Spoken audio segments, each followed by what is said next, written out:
Heat exchanger. This is our conversation, one of them. 2019 Honda HRV.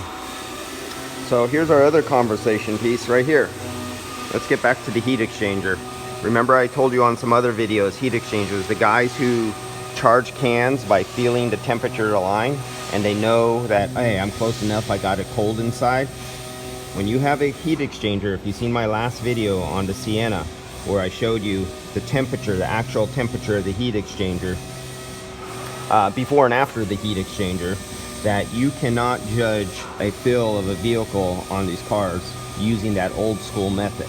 This has been one of the problems I've been coming across with overcharged systems. The guy gets those cans from the jack-off auto parts store and uses that stupid little gauge, or they go, I'm gonna keep on putting it in until it gets cold.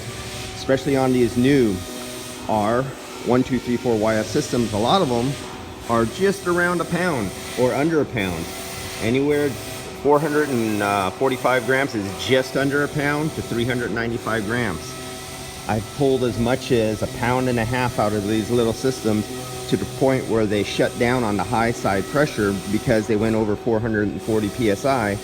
But yet, that's right, you could use a stupid little can with the gauge, but you don't know that your high side is zooming up and the guy's feeling at the suction line waiting for it to get cold. No, you can't do that on this one. Okay, next topic. Aftermarket condenser. Here's the original condenser. The original condenser.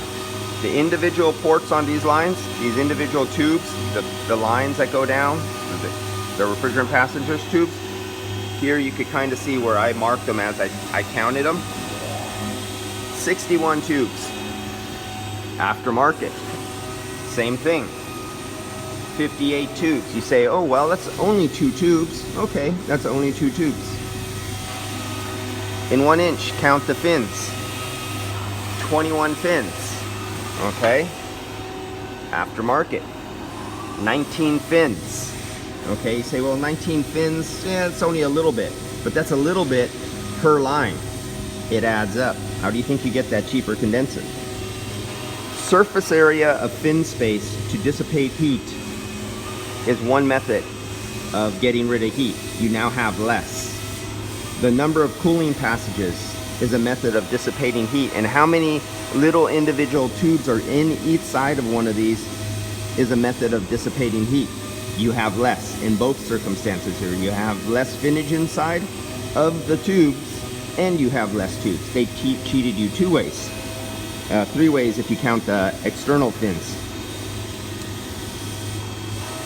Another problem, shops that use that, you get those jerk-off salesmen who sell you the snake oil, universal refrigerant oil, because it will work, that's the word, work, and they mix it with everything, no matter what the oil is. And if you have a universal 100 viscosity PAG oil, or 100 viscosity ester oil, or even 68, when a car like this takes 46 viscosity, there's a reason. Not only is it refrigerant oil return, especially on variable displacement compressors, and you have a big truck or SUV that has a second evaporator all the way back here in the rear quarter panel, and then from there the lines drop down, and now we're talking about a big SUV, not this little car, and you have the lines that go 10 or 12 feet this way, 3 feet around that way, 2 or 3 feet up this way, come across another 3 feet down this way, go down another 1.5 feet or so, and then make it over to the compressor on the front of the engine. That large diameter line that sits down here is a low space for oil to fall out of suspension. And the reason, one of the reasons for using the low viscosity oil, some compressors require it, plus the fuel mileage, but the other is to keep it in suspension with the flow of refrigerant. When you have the heavyweight viscosity oils, it has a harder time to return.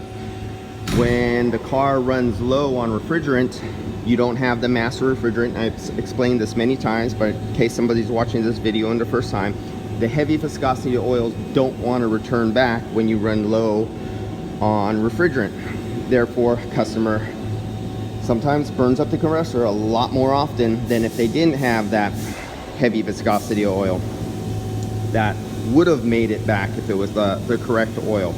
Then the other thing, variable displacement compressors. Let's use a round number like 100cc Honda engine, 100cc motorcycle engine, and you can make it variable displacement from almost 0cc, say 3 or 5 cc, all the way up to 100, depending how many cc's, depending on the load over the evaporator. Well, now you have this heavy universal oil that they say, use this one oil because we just sold you this machine. And because they want to make it simple and make a sale, they don't want to make it complicated and say, oh, there's 6 different oils. Then you have 134 oils, you have YF oils. Almost nobody sees 12, so I won't even talk about that. POV, polyvinyl oil, okay, and viscosities all the way up to 150. You have, if you had a really old dog, York or Tecumseh or Frigidaire. So you have this heavy oil inside there. Heavy oil has friction and weight. It has a friction. There's actually a mathematical formula for it, but it takes energy to actually move that. Not only that, you have the flow characteristics problems. Another reason you'd want only the 46 viscosity oil on a car that calls for the 46 viscosity oil. The tube passages inside here are so small that, let's see. Here's an aftermarket guy, and he more closely represents this guy. These are considered large holes. And if you put your Bic pen up there, that little ball bearing in the end would be about the size of that. The ball bearing of a Bic pen could fit inside here. That's this cheap aftermarket stuff. Then the OEM, if you got a Bic ink pen and you took the little ball bearing out of the pen, it would not fit inside the holes of here. Now you increase the viscosity of the oil from something that's like gasoline or water up to something that's like maple syrup, and you try to push it through these small little orifices that are in here, because each one of these little tiny tubes have about 8, 10, 12 little fins inside of them, making the holes. That's more surface area, that's more contact area to get rid of heat, but it's also back pressure. And then you stick in 100 viscosity oil, and now you have a lot of back pressure restriction, and you've got a lot of oil in there that doesn't want to pass. This decreases your gas mileage and puts more wear on the compressor.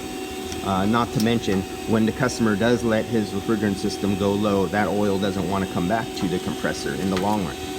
You won't see immediate problems. It's something that damages and causes problems later on down the road. Not to mention, when this car, say we're in the United States and I'm in California, and I'm going to use Los Angeles in the summertime, heading south on the freeway and climbing the Grapevine. That's a really steep mountainous road. Think of Pikes Peak in the Pikes Peak race in Colorado. Okay, so you're climbing a grade. This is where you see cars pulled over to the side with their hoods up, overheating.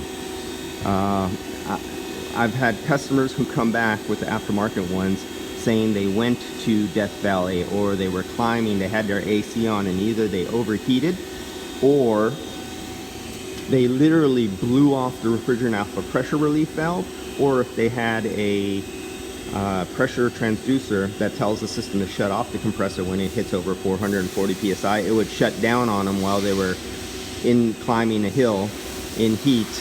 And the aftermarket condenser, and the fix for it was go and purchase a new OEM condenser, put it back on, problem solved. So that's it for this video. Heat exchanger problem, aftermarket condenser problem. But don't worry, they have a glossy piece of paper with an independent third-party laboratory that says their condensers meet or exceed the OEM manufacturer specification.